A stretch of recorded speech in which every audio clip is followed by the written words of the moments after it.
Folks, it is becoming just a common occurrence for us to begin the NFL DFS recap here at the Gillcast with Davis Maddock at the top of the Gillcast three-man, Whirling Dervish Sammy Reid in second place, and one Mr. Nate Nohling bringing up the rear. You can see his furrowed eyebrows above on the screen. Now, this week in cash games on DraftKings, I'll absolutely give it to you. This was the first week this year that it was hard. I think this was the first week this season where there were multiple decisions to be made. Most of the top lineups, whether you were using ETR projections, if you were using the bat, if you're using Run the Sims, you were getting 4 wide receiver lineups.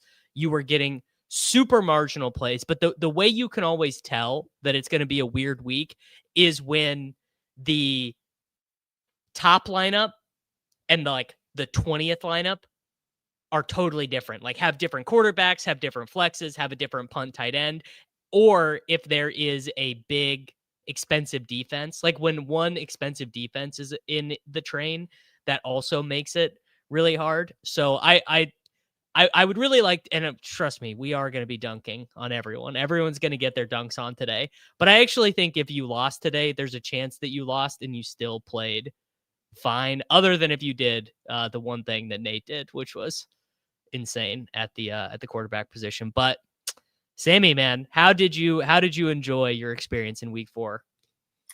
It was uneven, I would say.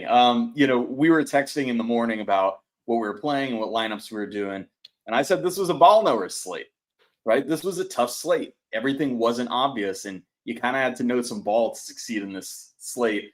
I didn't do bad, but I wouldn't say that I succeeded by any stretch. So I'd say my ball knowing needs a little bit of brushing up, man. A little bit of brushing up. So I did a run of aggregate projections at 11:45 right before lock. I ended my morning stream and I was like, okay, let's really lock in. And I counted in the top 150 lineups 8 different quarterbacks that showed up in lineups that were all between 2 points. I think it was 148 was the top team and 146 point something was the bottom team. So you're literally talking about a spread. And, obviously the difference in points scored between all the quarterbacks is massive. And that's before accounting for the difference between Jake Tongas and Brenton Strange and did you play the Titans defense? Did you play the Giants defense? Did you spend up on defense? It really, and we always get to this point, Nate, in DraftKings cash games where there are just these clumps of lineups that are so similar and you just have to pick. But it was a tough week pre-lock.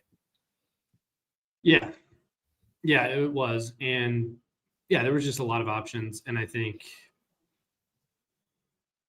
in another way, there weren't a lot of options of there were the guys that you really wanted to play, you just had to play. And there were there was no getting around playing Puka, Hampton, McCaffrey. There was just no getting around. And I would put Olave in that tier as well.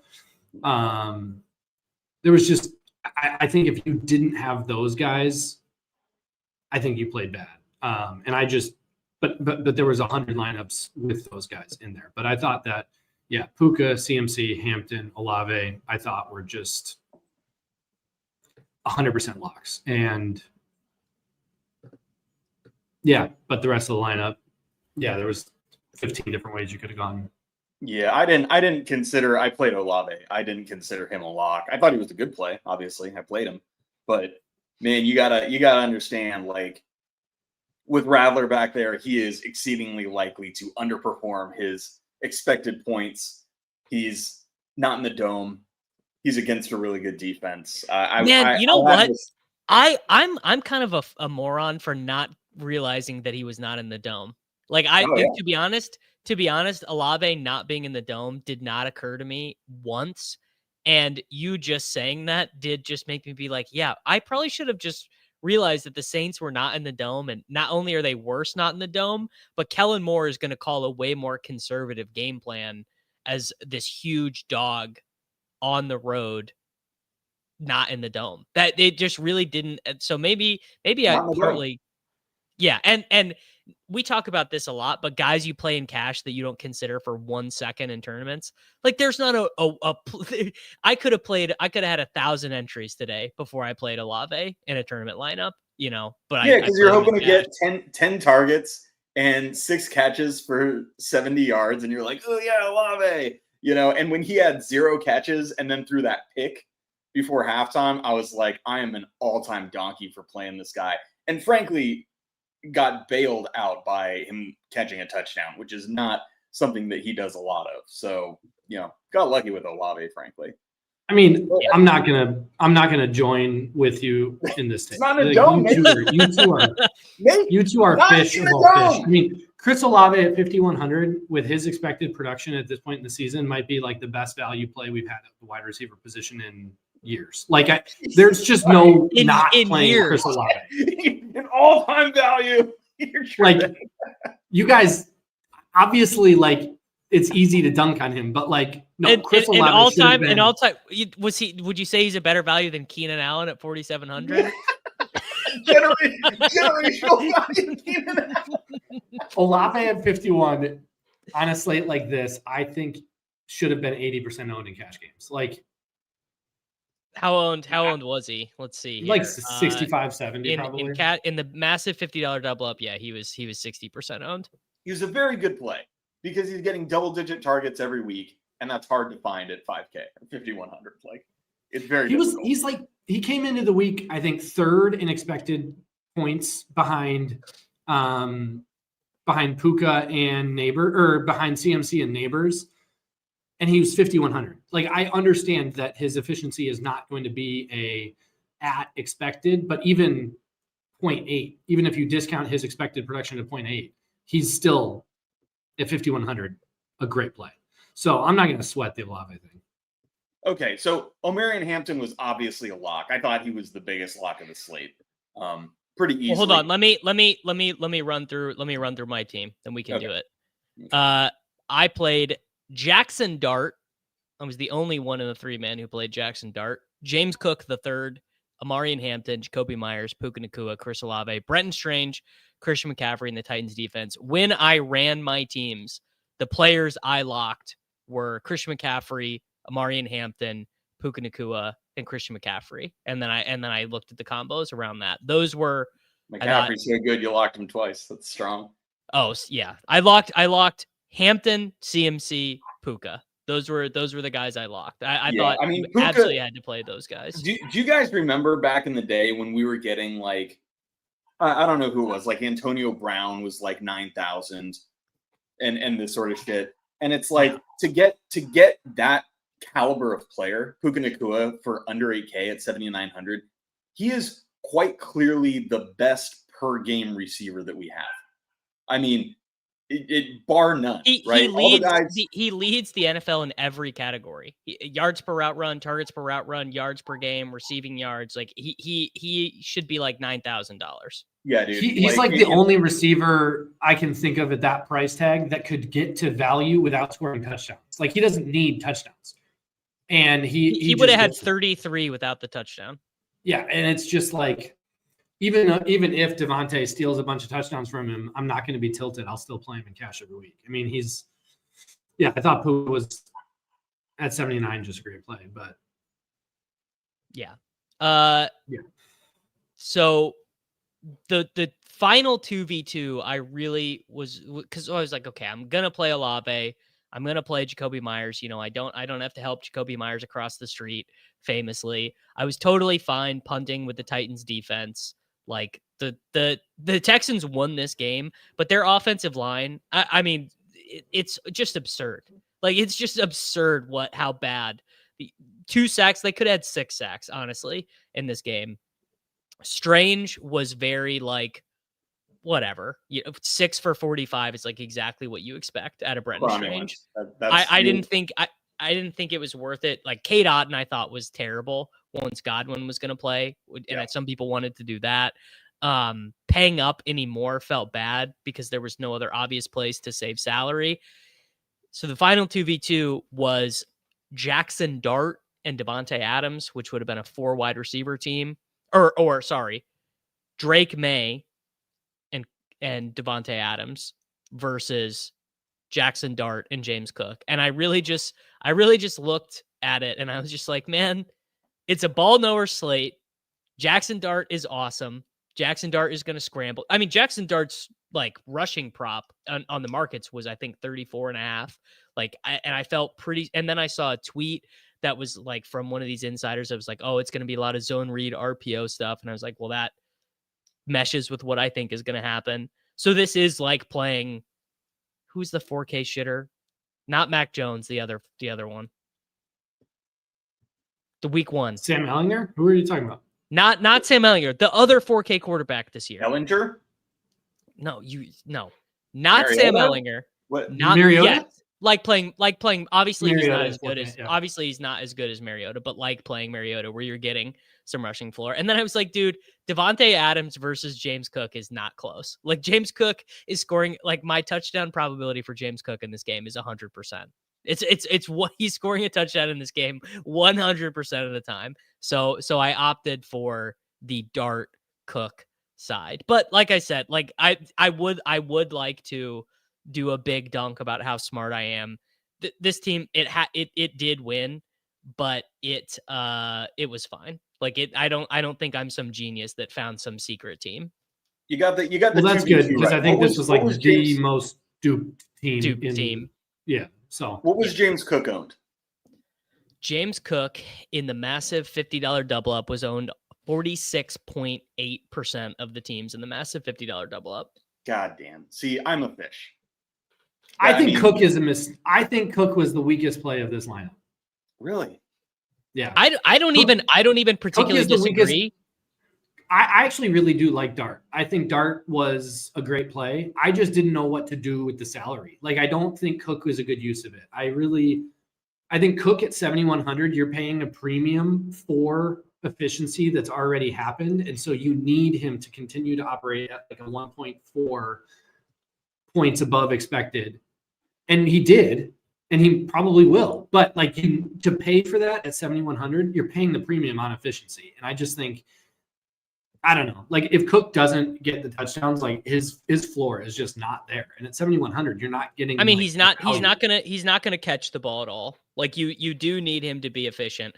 I do think James Cook is a much better play than what Sammy did, but we will get to what Sammy did. Let's go to Nate. Let's go to Nate because I think Sammy's lineup is more interesting to talk about than what Nate did. Although Nate did lose his mind and paid $4,200.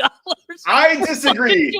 I propose that's false. Nate's lineup.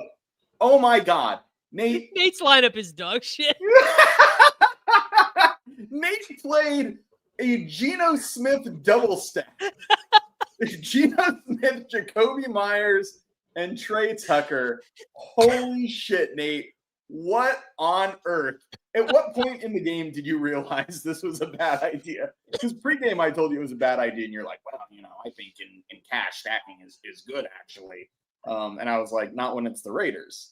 But here we are. At what point did you realize that you were wrong and this was a terrible idea?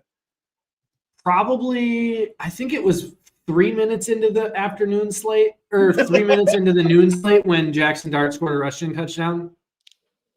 I realized today is not going to go well.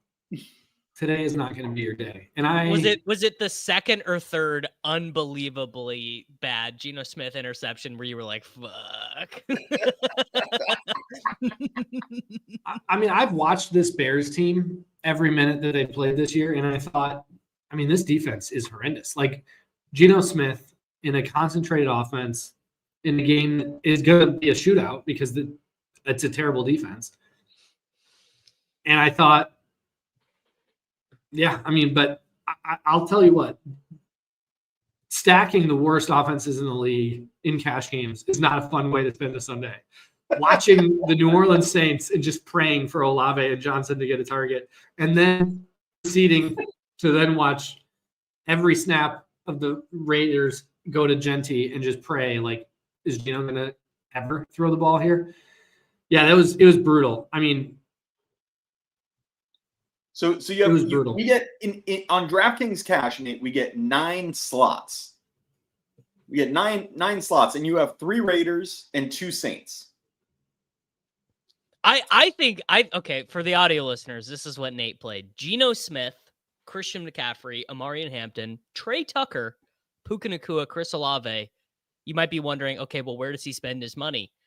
He spent $4,200 DraftKings dollars on Juwan Johnson, the tight.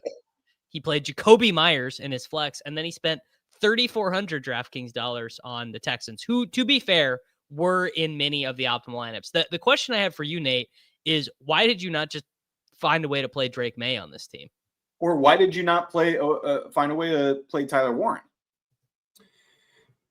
Just not pay up for defense and play like a really good tight end. Here's the thing. Johnson, legitimately, the volume Johnson's getting at 4,200 is unreal. I mean, I don't like. I think people think Johnson's just getting there from like some fluky touchdowns or something, but the reality is Johnson came into this game leading all tight ends in air yards. He has a 23.5% target share coming into the game. And every ball goes to Olave or him. And so I thought this was going to be a game where New Orleans was going to be behind from the get-go and was going to be passing. And I thought Olave Johnson was a cheap way to just lock up all of those targets of the New Orleans offense. And all then those obviously really valuable Spencer Rattler. Yeah, I mean, I think I feel probably worse about the Johnson thing than I do about Olave. Yeah, Olave's totally fine. There's nothing like Olave's fine. Totally fine. I said he wasn't a lock. I still played him. I thought he was a very good play. But what you're talking about, Nate, he's got all the air yards and all the target share and this and that. This is a non-ball knowing take because he's against Buffalo and he's not in the dome. I mean, what else is there to say? Like I should have gotten up to Warren. Smash every week, right? No matter what he does, he is not smashing every week. So what week is he not going to smash? Dude, when he's in Buffalo, of course, like quite obviously. So at the end of the day, there's just not enough touchdowns. Like you might have like built for floor and that's fine, but I feel like the upside of these 3 Raiders and 2 Saints is just like there is not enough upside there to get you out of it if somebody doesn't come through. Yeah. And it's like, dude, the Texans, it's fucking optimal, man. Like 3,400 for defense. No, stop doing this. They even scored 14. But Nate's good for this twice a year, where he shows up with the most expensive defense, and he's already done it twice. And to answer a question that many were asking last year, no, he cannot keep getting away with it. And here's the proof in the pudding. It's actually crazy. This is the first time I can ever remember. Like, not only did he not get away with it, he wasn't even.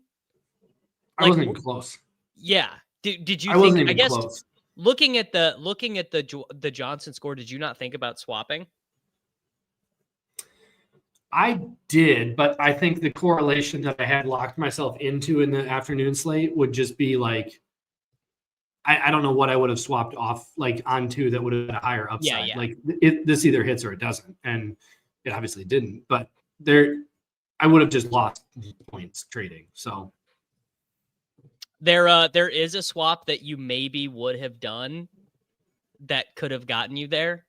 You could have swapped to Mahomes, Thornton, and Worthy. Jesus. Caleb and Rome. Yeah. Caleb Rome, you wouldn't have had money to get to Gene doing that, but you could have swapped to Mahomes, which would have bailed you out. But oof. Can we be done with the Jacoby Myers industrial complex after this? We should. Big Jacoby Myers is in our shit, and we need to get out of those throws. I want to point out that you had asked a little bit about Cole Kmet before the slate. And yeah. I thought about it. I considered it, but I didn't really love it. Cole Kmet ended up 3 for 46 on 9 targets.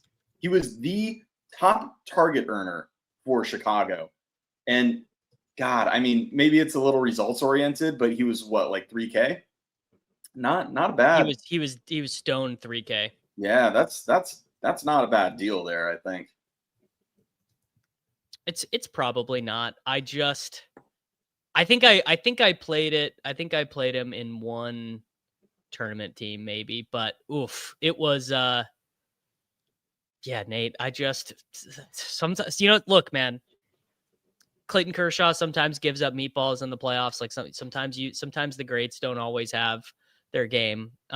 Speaking of the greats not having their game, wait until you guys see the play that Sammy did that should have just like literally guaranteed him Scrooge McDucking winning everything, but he doesn't get there. I thought it was over. The moment this man scored a touchdown, I was like, oh, dude, it's over. It's completely over because I had all the I hate Sammy plays. and his tight end plays so much. I know. It tilts me to no end. He always does it. And it's always fancy play, and he always gets there. Throughout the long history of this program, like Nate obviously has run the best. Sammy has definitely run the best specifically at the tight end position. Sammy plays, and I have some umbrage to pick here. Also, both of you guys played Trey Tucker like it's your first year playing fantasy, like fucking sorting by who scored fantasy points last week. No, dude. No. Trey Tucker legitimately got insane volume over the. Trey Tucker has had multiple weeks with 15 expected DraftKings points at 4,200. He was a play like that. I'm not going to get on this. Like, it wasn't just because he had 1 week and he was owned. I bet he was one of the, if you look at higher stakes, I bet he was significantly higher owned in all the higher stakes stuff than he was in the lower stakes. Hey, Trey Tucker at 22 was a good play. You go do that analysis for me, because I'm not going to go do it. You go sort your delta right now. I'm sure you could certainly be right. He projected fine. He didn't project as like a lock, but Sammy played Marcus Mariota, Christian McCaffrey, Amarian Hampton, Trey Tucker, Puka Nacua, Chris Olave, Kyle Pitts Sr. And this I just think is fucking terrible, man. Really? Jonathan Taylor over Christian McCaffrey. I think is so bad. I played Christian McCaffrey, motherfucker. Oh, you did. So you played Jonathan Taylor over James Cook so that you could play Mariota over Dart. Yeah, that's the non-ball knowing take right here. And Jonathan Taylor broke off a 54-yard touchdown at the end of the game, and they called it back because of holding. That cost me. But here it was. I did not want to play Jackson Dart. I had serious misgivings about his ability to actually throw the football. And I knew he had a rushing floor, but I was like, dude, this could be like a bad game for him. And fortunately for him, they got out in front so they could do all this RPO nonsense. But like, if they get down in this game and he's just got to drop back and throw, I feel like the floor was really low there. And, Mariota, I think, is like for $500 more. I thought he was a really good play. So I went with Mariota. McCaffrey and Hampton were locks. Nacua was a lock. I thought Olave was probably the best mid-priced option. So then it was like, okay, what do I do at wide receiver 3? Because I didn't want to. I wanted an alpha in my flex spot, right? And I picked the wrong alpha. James Cook had a great game. He was at home, big favorite. Jonathan Taylor has just been like the best running back in fantasy. He plays every single snap. He's getting a lot of receiving work. And I was just like, look, I know being on the road is tough and against the Rams are tough, but like, again, getting the number 1 player at the position for 7,500, I thought was really great. So I went with that. And then when I go down to the Titans defense, there's nobody I really wanted between 27 and 2,300. So I played the Titans defense, and then I had $400. What do I do with $400? $400 burning a hole in your pocket. Burning a hole in my pocket. So what did I decide to do? I went up from Brenton Strange, who was a good value pick, to Kyle Pitts, who I thought they were pretty similar plays, but Pitts wins for 2 reasons. Number 1, he's in the dome. And number 2, Kyle Pitts can make big plays. Brenton Strange doesn't really. He's just, big lumbering white guy who. Yeah, he's just out there to exist. Yeah, and I don't think Kyle Pitts is any great shakes, but he has shown improvement this year.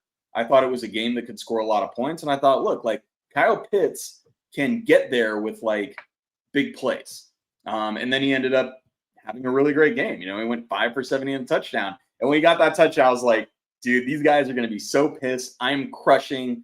It's lit. And the only reason it wasn't lit, like it was fine, but the only reason it wasn't lit is because Jonathan Taylor scored under 15 points. So I stand by the lineup. I think it's a good lineup. You know, the one place that you take a dick is at wide receiver 3 with Trey Tucker.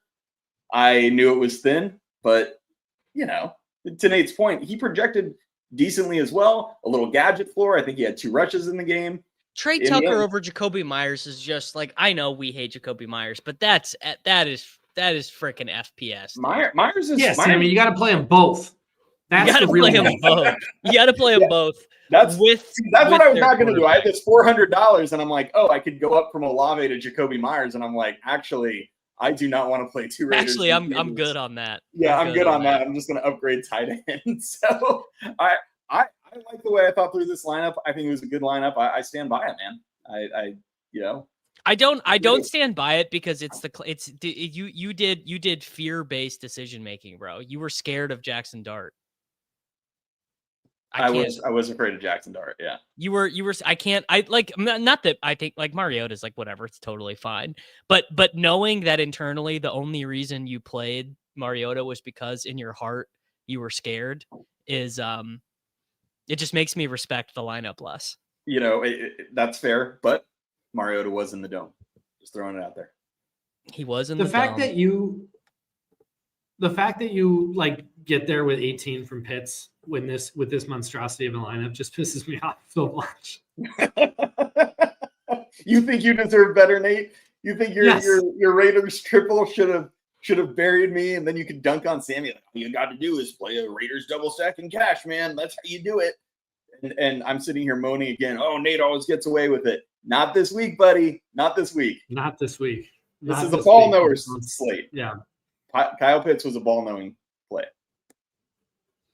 Kyle Pitts was a ball knowing play, but sometimes you got to really know ball, and you got to know about the Jackson Dart rushing floor, man. Sometimes you just. I mean, Mariota and Dart were basically even. I think Dart got like 2 more than him, but like, yeah, dude, Dart threw for 111 yards. Like, yeah, I'm not gonna. He did almost have another touchdown. Wandale dropped it.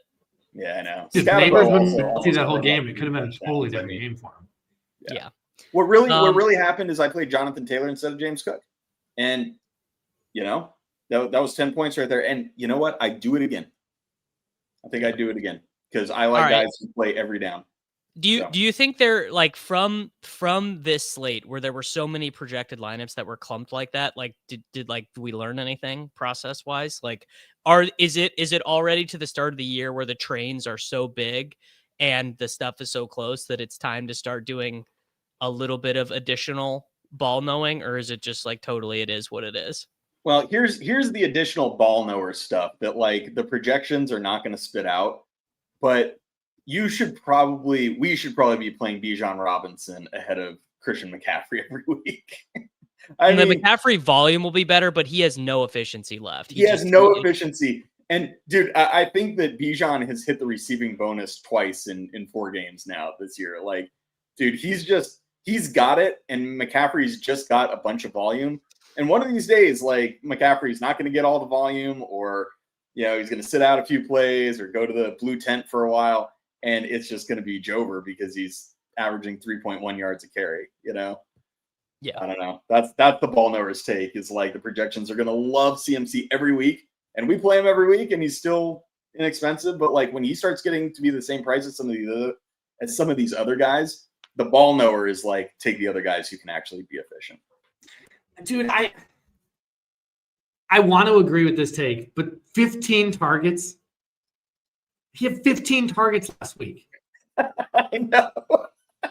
15 targets. I know. On a site like I don't know. I can't fade that.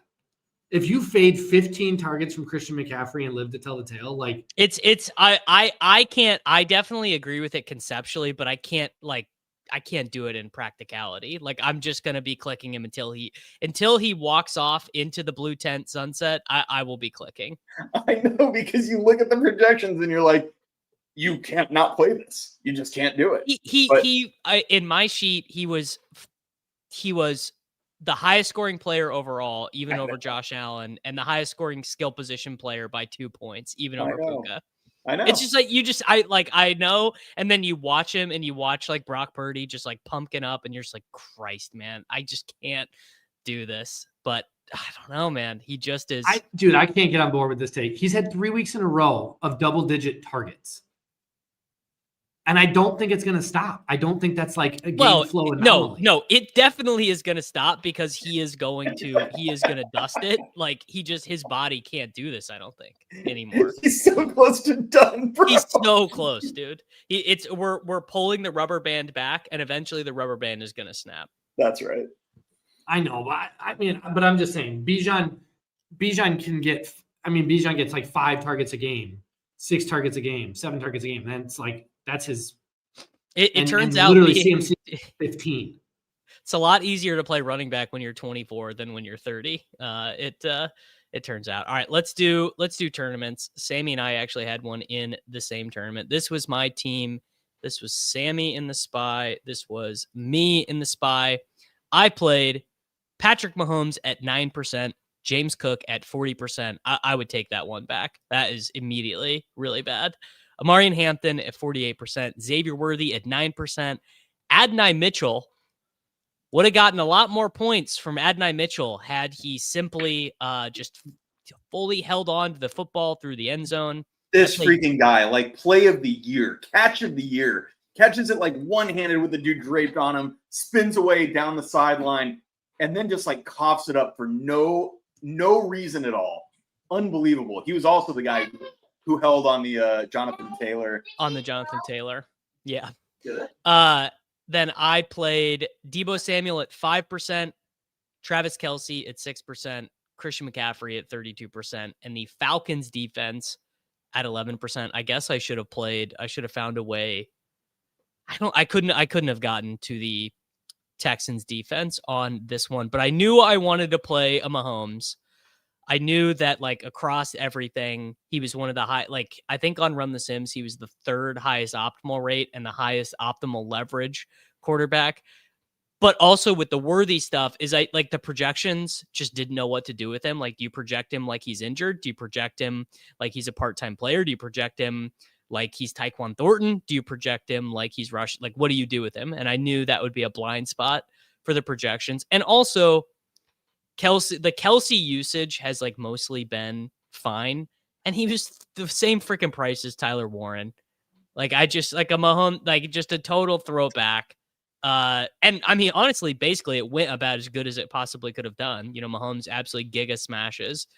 I definitely would take, I don't know what I do at the James Cook spot. I did not think he was going to be 40% owned in the Spy, but I other than the James Cook at 40%, I stand by this team. And I think it should, I mean, I know it simmed well pre-lock, and I assume it would, even with Cook at 40%, I still think it might sim well. Like post-contest lock sim ROI. The Deebo play is mega sharp, bro. I gotta tell you, it's really sharp. Like, would have been sharper if it was London, but still pretty good. Yeah, still. No, yeah. Deebo is really, really sharp, especially in this, I mean, he came in 5%. I mean, I think Deebo's probably your best play on this team. It was really good. Yeah. CMC also came in underowned. I mean, underowned. I think 32 is underowned for him. Yeah, I mean, he should. Well, and I guess the thing about this team is it doesn't have Puka Nacua, and not having Puka Nacua is probably just bad. You know, like just at the like he's just so good. Like, look at your receivers. Nobody can... look at my receivers. They didn't combine for as many points as Puka had. They didn't. They literally, my 3 wide receivers combined did not get to Puka. They did, but you know. 30. Okay, yeah, they did. Yeah, carry the one, It'd be funnier if they didn't. No, but it's still a good joke because it's close enough to where, at some point it's like, okay, what chalk am I going to have, right? Because you have the contrarian stack, you have the Mahomes worthy Kelsey, so it's like, what chalk will I play? You went all chalk at running back, right? Yeah. So that might have been an opportunity to like go down somewhere. We all said it was a Genty slate like before. Well, Nate didn't. Well, I played a ton of Genty. I just didn't play Genty on this team. So that just was I actually have a Genty team on FanDuel. We're gonna pull up here in a second because I actually got giga fucked on that one. But yeah, I liked this team. Sammy, you actually had a team. I don't know if I would say it's a contrarian stack though. If the quarterback comes in at 9% and you almost take double digits on Worthy as well, that's got to be one of the higher owned doubles in this tournament. Yeah, but it also had Kelsey and no bring back. But it wouldn't have been it would have been less owned than Caleb doubles. My guess is it probably would have been less owned than Geno doubles. Well, I mean, in this contest, I mean, there were plenty, like Mariota came in at like 2.7. Daniel Jones came in at 7.5.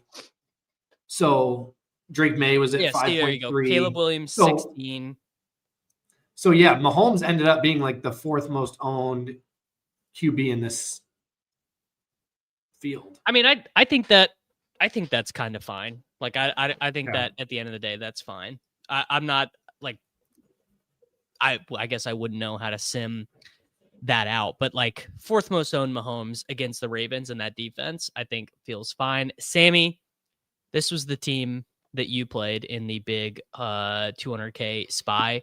I think Nate's gonna like this team. When I put it together, I'm like, Nate's gonna like this team. All right, tell the people what you did. Okay, well, it was a Rams and Colts onslaught. So it was Stafford double stacked with Nakua and Devontae Adams, and then brought it back with both Tyler Warren and Adonai Mitchell. Mitchell obviously being the sharpest GPP play on the slate. If you subscribe to Fantasy Points or follow Scott Barrett, Adonai's like the ass god, just creates a ton of separation with Pierce out. It looked like he was going to get some of that deep stuff, and indeed he did. He ended up 3 for 96, and man, that touchdown was pretty brutal that he just coughed up. I can't believe it, man. Yeah, so I mean, the moment it happened, I'm like, this fucking idiot, he did it. So I played chalk. Obviously, Nakua was part of my stack, and he was chalk. Hampton I played in this lineup. He was chalk. McCaffrey was chalk. And so where I kind of got different is I did a correlation, Tony Pollard and the Titans defense. And unfortunately, this did not work out, but I like it because I think the Texans are ass. And it's just like, I could have easily seen the Texans losing this game. Like, I really could. I know they were 7-point favorites. Absolutely. We were sweating all week what to do in Survivor. We didn't even want to take them. No, we didn't. And we ended up doing it, and we survived. Good job by us. Fortune favors the bold. But I thought that was a really great way to get contrarian. Obviously, the Titans themselves, the defense wasn't under owned. They were like 14%, which is quite a bit higher than I'd like to see. But Pollard was 2.5%. And I think he's the kind of guy who, if he gets the right game script, he's playing pretty much every snap. He's getting all of it. He hasn't been very efficient for a couple years, but the day he finds some of those efficient games, he can possibly smash. So that's how I got different in this lineup, and it ended up doing pretty well. Scored like 184 points. This lineup, I guarantee, would have simmed like fucking gangbusters. This would have been like Giga Sim. Yeah. It's funny. I had this lineup for like 3 days. Like I made it on like Thursday or Friday, and I simmed it once and it smashed. And I'm like, I'm just keeping this. Like, I really like it. So it was my favorite tournament lineup. Yeah, I think I like this lineup a lot. I think the one part that you talked a lot about AD Mitchell, Sammy. I think because of whoever wrote him up, he got massive steam. And so when guys like that are kind of the thin no ball plays, when they get steamed up, I mean, Adonai Mitchell was the like 9th owned wide receiver in this tournament. So, I mean, you're taking double-digit ownership at a guy that you're trying to get like at 3% owned. Like that's where he's a great play. At 10%, he ends up hurting your lineup because like his median outcome is just not going to be there. And so at 10%, you really need him to be like significantly hitting those ranges of outcomes. I mean, he's more owned than Neighbors, Worthy, Nico, QJ, McConkey. So I don't know. I was surprised at how owned he ended up coming in. Well, one of my blind spots so far is like I actually don't consume a lot of content. You know what I mean? Like I'm looking at projections and, I know ball, but like I'm really not reading a lot of articles. I listen to a couple podcasts, but for the most part, like not even a ton. So I'm kind of like doing this on my own. You know what I mean? And I think it's worth, obviously I'm looking at projected ownership, but not being super dialed into consuming a ton of content kind of keeps me from like saying, oh, this site is pumping Mitchell, so he'll definitely come in over ownership or something like that. I haven't had a good feel for that so far this year. Yeah. Devontae coming in way under-owned is what makes way this under-owned lineup like work great, because then you get Stafford, Devontae. I mean, Devontae should have been 15-20% owned efficiently. Yeah, I mean, imagine it's also not that it's going to happen, but imagine if Nakua and Adams scores were flipped. You know what I mean? Like, what's really interesting is that Puka is this like insane giga projector every week, and Adams always projects pretty well, but Stafford never projects that well. Stafford never even really sims that well. Although I was getting a decent more Stafford than I thought in my runs this morning. Because his ceiling is never really that high, but it is also this interesting thing. Like if scoring is what's scoring is actually not down. Scoring is actually up a smidge, but yards are down so much that like 30 points from Stafford is fine. A lot of slates. Now, if Josh would have gotten 42 and Lamar would have gotten 35 with Zay Flowers scoring twice a day, Stafford would have been like giga dead, obviously. Yeah. But if scores across the board are just going to be a little bit lower, Stafford is more playable than he's been in the past. Well, he is, and everybody knows that you want to play quarterbacks who have rushing ability, and Stafford has 0. But when touchdowns are down or like yardage is down, it's fine to take a pocket quarterback if their target tree is really condensed, and the Rams is, right. It's Puka and it's and it's Adams, and God, who was it? Tutu Atwell. Yeah, Tutu got an 88-yard touchdown or something, which is pretty nuts. But like, maybe I should have played him instead of Adonai.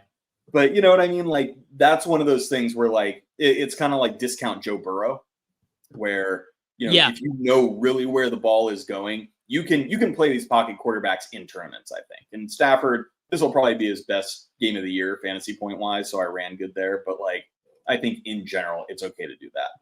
Yeah. Nate, send me a link. I'll pull up I put it in the private chat. All right, let's see if it works. It's a double spy. While Davis pulls this up, Nate went and did some research and did find that Trey Tucker was the second highest owned delta in high stakes versus mid stakes. So, did you guys see who the first was? Oh no! Let me see. To the Texans. Get the fuck out of here, bro.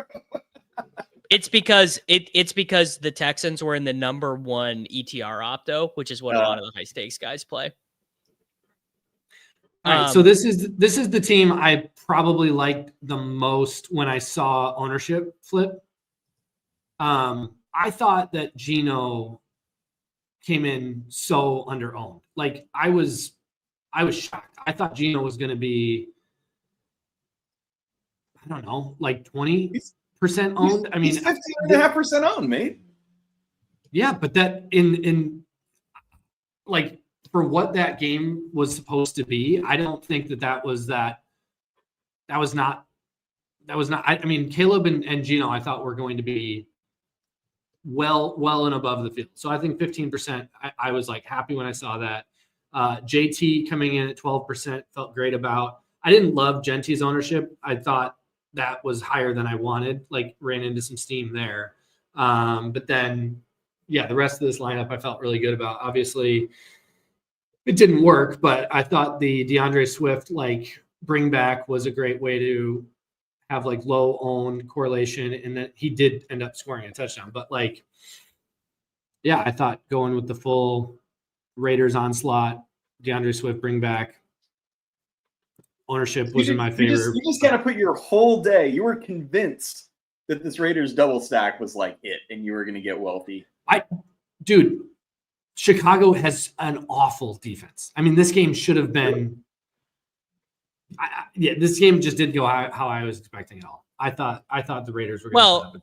Well, if just like one of Geno's interceptions would have turned into a dropped interception instead, you know, like it really was just one of those things. And also the Raiders defense is pretty bad. You know, I guess that's part of it too, is the Raiders defense is pretty bad. So you are like the Bears were able to sustain like a couple like longer drives than you would think. Yeah, I like this lineup. I will say the one thing that, you know, you're like when I flipped over and saw Geno Smith was only 15.5%, I was pumped. That is the wildest thing I've ever heard on this podcast, man. That is. They had like the second highest team total of the day, and at 5,400, like that game was the second highest ownership or second highest game total of the slate. Like Geno and Caleb were the two best tournament quarterbacks in my mind. Like,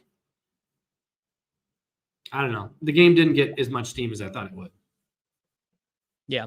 Yeah. I like this team conceptually. And also the ownerships are going to be a little bit more inflated like there are not that many entries in the double spy. The Swift play is like, no one wants to click this guy, you know, but he does just get all this work against a bad defense. I'm surprised you didn't have McCaffrey in this lineup over JT, but you probably would. I guess that probably is like a little bit too chalky in your stuff. I would have liked to see the Komet bring back on this one. Yeah. Well, you gotta get some Tyler Warren.